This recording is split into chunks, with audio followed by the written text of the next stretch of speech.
everyone, welcome back to another video. Today I will be going over all the books that I read in December.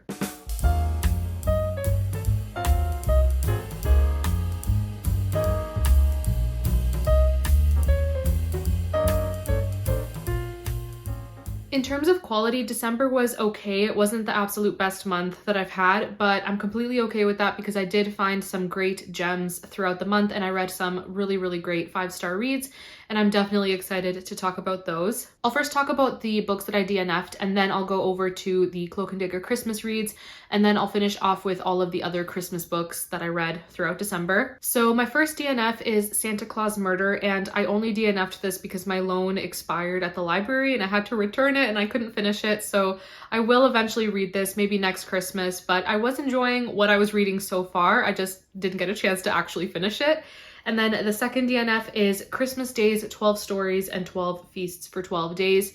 This one was interesting. It was a collection of 12 different Christmas stories, all kind of to do with different aspects of Christmas. A couple of them had to do with the nativity, a couple had to do with Santa, but I think it was just a little too weird for me. A lot of the stories had kind of a cynical feel to them, and it just wasn't what I was looking for at the time, so I decided to put it down. We also have Five and Dime Christmas, and I only marked this as DNF on Goodreads so that it's not sitting in my currently reading because I'm not currently reading it, but I read the first 2 stories in this collection of 4 novellas, and I plan on reading the other 2 stories next Christmas. But the story that I did read from this collection in December was very sweet. I would give it maybe a 3.5-star rating. I typically don't find short novellas very memorable, so I'm gonna have to read the back, but the story that I read in December is A Home for Christmas by Patti Smith Hall, and it says, Essie Banfield doesn't need money, but she welcomes the challenges of working a job where she meets a minister and 6 little boys who inspire Christmas wishes.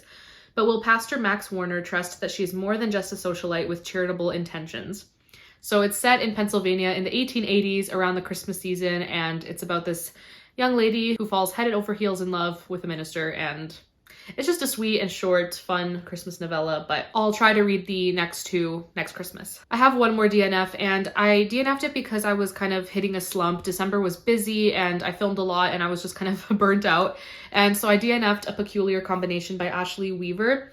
I think it has to do more with the writing style. I just wasn't gripped by the story. I wasn't drawn in, and the characters were interesting, but I just didn't feel the desire to continue reading the story. And I really wanted to fit one more mystery in, so it was either this one or book 2 in the Her Royal Spinous mystery series, and I ended up reading Her Royal Spinous book 2 and putting this one down. I just wasn't really feeling it, so I might try it again at some point, but I'm not too keen.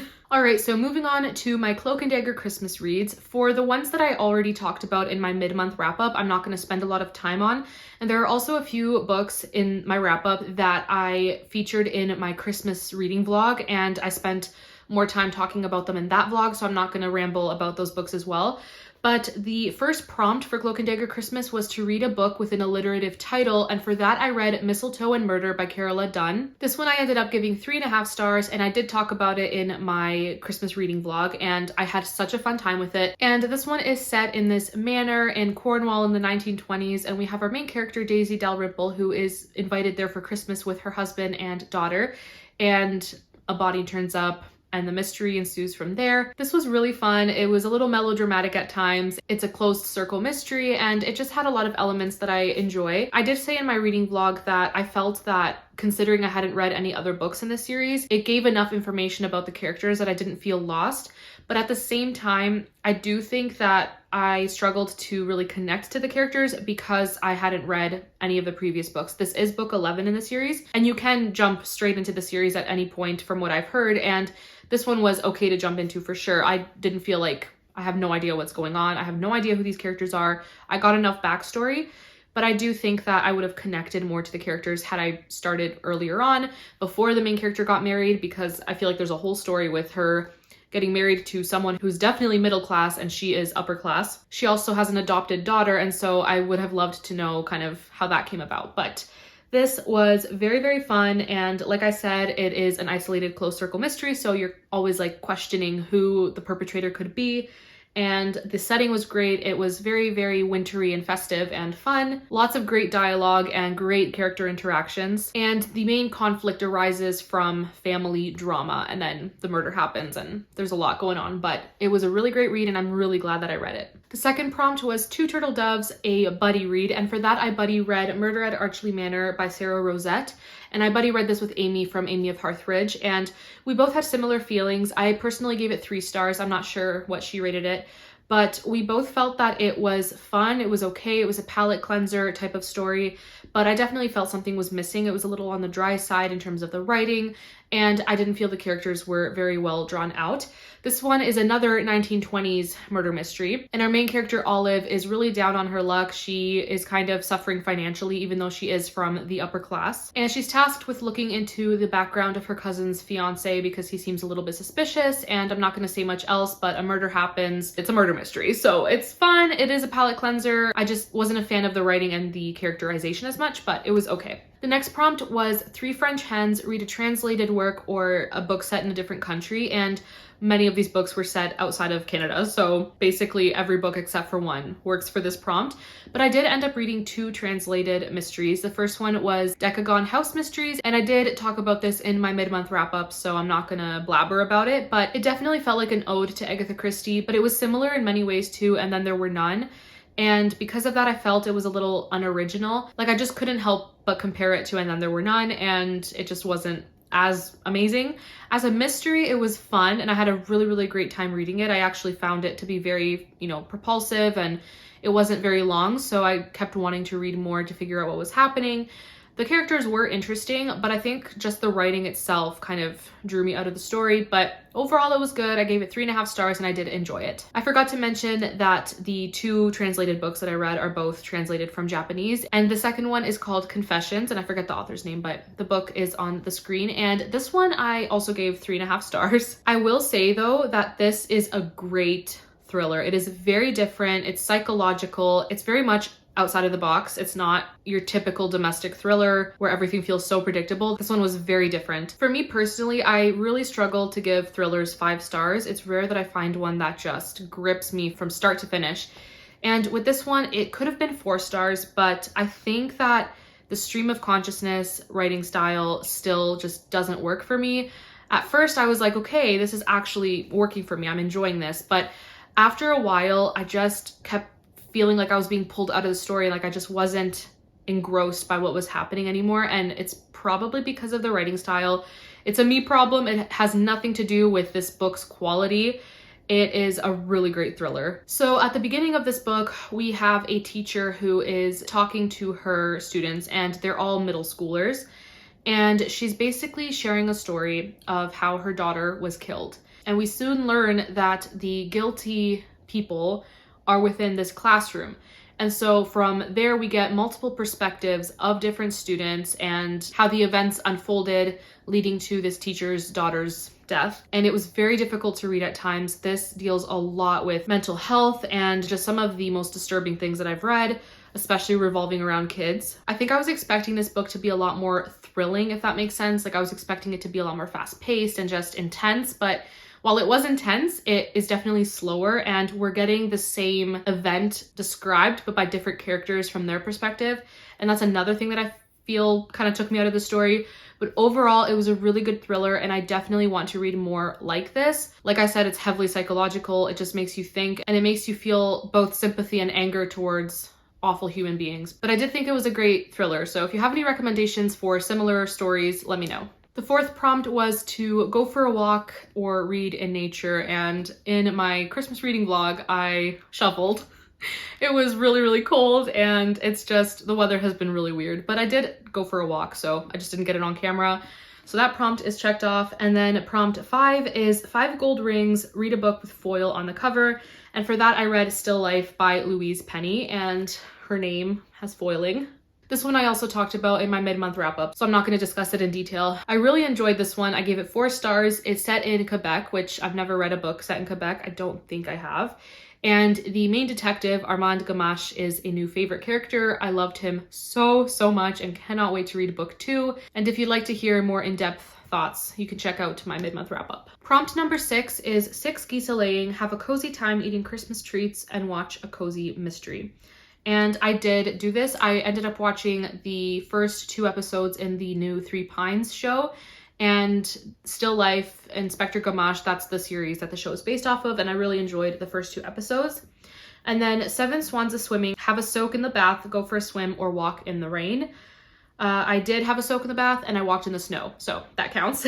Then the 8th prompt is 8 dingoes dancing or 8 maids a milking, and that is a wild card read. So for that, I chose At Bertram's Hotel by Agatha Christie. I gave this one 3 stars. I thought that it was fun. There were just some aspects that I didn't enjoy as much. So again, my mid-month wrap up, I have more thoughts on the book. I also forgot to mention the group read, which was Silent Nights, and this is a collection of short mystery stories. And again, mid-month wrap up, I talked about this as well. The 9th prompt was 9 ladies dancing, have a festive night in or out to get into the festive cheer. I could check that off. And then the 10th prompt is 10 lords a-leaping, a story with nobility. And these last 2 mysteries both have nobility in them. The first one being The Mistletoe Countess by Pepper Basham. This one I gave 4 stars. I had such a fun time with it. It was definitely on the cheesy side, but Christmas time is the perfect time for cheese. And this one's kind of a marriage of convenience story, which I love that trope. It is so fun and ends up just leading to the funniest situations that these characters find themselves in. And in this one, our main character, Grace, she ends up marrying a man. He is nobility. I forget exactly what his title is, but Frederick is nobility, and Grace marries him. Her sister was supposed to marry him, but that didn't end up working out, so Grace ends up moving to England. She's from America. This is set in 1913 as well, so I think the Edwardian era is over, but it's right before World War I. But Grace moves to England and marries Frederick, and they start their lives. She's very innocent and is kind of just like thrust into this role as a lady now, and it's very difficult for her. I really enjoyed seeing her and Frederick's relationship grow, and there is a mystery in this book, and that's why I included it for Cloak and Dagger Christmas. The mystery has to do with Frederick's home, and he has had many close encounters throughout the story where he could have been either seriously injured or even killed. And there's just so much happening, and Grace and Frederick are, I guess, like working together trying to figure out what on earth is going on. So like I said, I gave this 4 stars. I thought it was a really fun read and I had a great time with it. I would definitely recommend. And then the second story with nobility is Her Royal Spyness Book 2, which is A Royal Pain by Rhys Bowen. And this one I gave 3.5 stars, just like I gave the first book. This one was very interesting. So we have our main character, Georgie, and she's tasked by the Queen of England to take in this Bavarian princess named Hanny, and she is supposed to take her in. This girl was raised in a convent, and she is basically, the queen is trying to get Hanny to marry her son David, who has become very close to this married woman, and there's this whole situation. This is real history. David was the heir to the throne, and he was in love with Wallis Simpson, and there's that whole history. But the queen is trying to get her son to meet Hanny and fall in love with her and whatever. And so Georgie is tasked with making sure that Hanny and David, that their paths cross, that they meet, and hope for the best. Unfortunately, Hanny is quite the handful and makes for some very frustrating circumstances, and Georgie is just overwhelmed with everything happening. A death occurs, it seems very suspicious, and then a body is found and he was clearly murdered, and there's just a lot. There's a lot happening. And Georgie's just in these situations, not really knowing what to do, and there's a really fun cast of side characters that I just find so entertaining, and I love seeing Georgie with her friend Belinda. She's hilarious, as well as Darcy, who Georgie definitely has feelings for, and it's just a lot of fun. One thing that I will say that I don't enjoy as much is there's a lot of talk about like sex and Belinda's sex life in particular, and I don't need to read that. I don't want to read that. It's just out of place. And there's also a scene in this book that made me feel like gagging, and it's not quite a sex scene, but it's almost, and it was too much. Did not belong in the book. And that's another reason that I rated it lower. This could have been 4 stars, but I just don't like that in books, especially cozy mysteries. But other than that, I had a great time with this book and I would recommend. Okay, and then the last 2 Cloak and Dagger Christmas prompts are not book related, but they are 11 pipers piping, listen to cozy Christmas music while reading. I did. And then 12 drummers drumming, listen to a crime narrative, and a couple of the books that I mentioned I did listen to on audio. So I achieved all 12 prompts for Cloak and Dagger Christmas, and it was really fun. Thanks again to the hosts for this readathon. It was such a great time. Okay, so there are 11 more books that I need to talk about that are Christmassy but not mysteries. And I think 5 of them I talked about in my mid-month wrap-up, so I'm just going to quickly mention them. The first one is Little Women. Amazing. 10 out of 10. Don't need to talk about it. Then there's Catching Christmas by Terry Blackstock, and this was the Christian Book Club group read for December, and I gave this one 4 stars. I also read this picture book, which is Santa, My Life in Times, and this one is like an autobiography of Santa's life, as if it was written by him, and it has a lot of fun illustrations. I had a great time with it. It's really like nonsensical in its illustration style, which I think is a lot of fun, but this one I gave 4 stars. Then there's Noel Streatfield's Christmas Stories, and this one I gave 3 stars. It was really fun. It was okay. It's definitely for the younger audience, and not all middle grade, not all children's literature suits my tastes, but this was sweet, and it had some really, really special sibling relationships, and it was quite Christmassy, and it's a good one for younger children. And then the Dawn of Redeeming Grace. This was an Advent devotional, and I adored it. It was 5 stars. So beautiful. And I actually listened to each day of the devotion at least twice. Like, I just couldn't get enough of it. I loved it so much. All right, and then the rest I did not talk about in my mid-month wrap-up. I read them in the second half of December. First is The Old Peabody Pew by Kate Douglas Wiggin, and this one I talked about in my reading vlog, so I'm not gonna talk too much about it, but it is a very short country church Christmas romance. And it is very surface level. So you're not getting to know the characters. You're not diving deep into their lives, into the village that they live in. None of that. It's very innocent, and just, you don't really get to know them. As a short Christmas read, I thought that was fine. I ended up giving it like 2.75 stars. It was good for like a quick evening read, but I just don't think it was amazing. I definitely wish it was longer, and I wish that we could have gotten to know the characters better, but it was cute. I also read Take a Look at the 5 and 10 by Connie Willis, and this one was very interesting. It's tagged as sci-fi, and I think it has to do with the fact that the author kind of made up some of the medical things that went on in the story, but it definitely felt like a contemporary. It didn't feel very much like sci-fi. But this one is a short Christmas novella, and it's about this family, a very dysfunctional family. And we have our main character, I'm pretty sure her name was Ori, if I remember. And I think it was her cousin's fiance, who's a doctor, and he's doing this experiment on the grandmother figure in this family. And she seems to have a traumatic memory, and he's trying to unlock it, and the story kind of goes from there. And throughout his attempts to unlock this memory, he's working with Ori, and you're really getting to know the grandma, and she is so sweet. She's so full of spunk, and her memories of working in this shop in the 60s, it was just so sweet and really Christmassy. I think this was very festive. It's definitely a very unique story. I don't think I've ever read anything like it before, but I thought it was really interesting and a perfect Christmas read. Another Christmas novella that I read is A Texas Christmas Carol, and this one is a retelling of A Christmas Carol by Charles Dickens, only it's set in Texas, which was so fun. And in this one, our Scrooge, his name is Evan Beezer, which is very fun, and he's the town Scrooge. He is a Grinch. He is not great to be around. He's very difficult and grumpy and just not a fun person. But one day he is approached by Felicity, who is trying to raise funds for this charity that she is part of. And this is set in the 1800s, so it is historical fiction. And Evan, being Evan, is just not a fan of the idea of having a giving heart or any of that. And Felicity really fights her case, and she's just such a great character. She pesters him so much, and it kind of forces him to reevaluate his attitudes and everything. And there are also a few characters that kind of play the role of the ghost of Christmas past, present, and future, and it was a great retelling and really fun novella. It also had great faith content. This is Christian fiction, but yeah, I really enjoyed it, and I gave this one 4.5 stars. This next short story I mentioned in my reading vlog as well, and that is Can Serenade, and I gushed about it in that vlog towards the end of it. And this one is basically 2 young kids sending little notes to each other across a river in a tin can. And you find out that the young boy's father and the young girl's mother have a past. And these children are learning about their parents' past. And it is the sweetest thing I have read in a very long time. My heart, I was just gushing reading this. It was so innocent and beautiful. And Amanda Dykes, I want her to write a poetry collection. I just want to read a massive poetry collection of her poetry.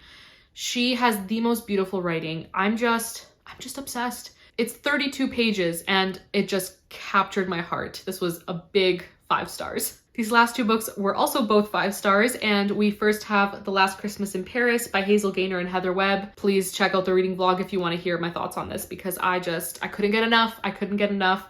I buddy read this with Mitzi from Mitzi Reads and Writes, and we had the best time with this book. We both really, really love epistolary novels, and this entire book is told through letters, with just a couple sections where one of the main characters is in the future and looking back on the letters and the time during World War I. But this book, oh my gosh, amazing. 5 big stars. The fact that the entire book is written in letters and it had a plot and the plot moved forward through letters just blows my mind. I was amazed at both of the authors, just incredible. I'm not going to blabber any more about this book because I gushed about it in my reading vlog, so check it out if you want to hear more about it. But 5 stars, amazing. And this very last book, my heart, that is A Holiday by Gaslight by Mimi Matthews. It just made me so happy. This book made me so, so, so happy. There are 3 main elements that just, yes, like that's what I love. And that's enemies to lovers, north and south vibes, and Christmas vibes, winter vibes, Christmas festivities. It was overflowing with all of that. And I just loved it so much. I understand why some people don't really like it as much, because you are kind of thrown into the character's situation. And it's kind of a second chance romance, but as a reader, we weren't there when the characters started to court. And so the book begins with them kind of breaking things off, and then it's a second chance romance. It, like I said, does give off north and south vibes. And so we have a character who's very much like John Thornton, very, very brooding and grumpy and at the same time misunderstood. And that is Mr. Edward Sharpe. And he was a great character. And then we have Sophie, who is the Margaret Hale of the story. And she is a very sweet girl. She has a great personality, but she kind of misunderstands Edward. And I guess you could call it a miscommunication trope, but they just haven't really communicated enough to understand each other and where they're coming from. But in this story, Mr. Sharpe, he comes from humble beginnings, and Sophie is a woman of means, and her parents really wanted her to marry Mr. Sharpe. It would benefit both families because Mr. Sharpe has ended up making a lot of money, and Sophie's family, while they are upper class and have this big house, they are struggling financially. So that is kind of the point of the marriage, but things are broken off and then things are rekindled, I guess, in the story. And it is very Christmassy, very festive. I loved, loved, loved the romance, and I want to read everything that Mimi Matthews has ever written. So 5 stars. I loved this so, so much. Okay, that was long. It was a very long wrap up. I am so sorry for blabbering on and on, but if you did stick around till the end, thank you so, so much. It was very, very long. But if you have read any of these books, please let me know your thoughts in the comments. I'd love to continue discussing them. And that is it for this video. Thank you so, so much for watching, and I will see you all in my next one. Bye!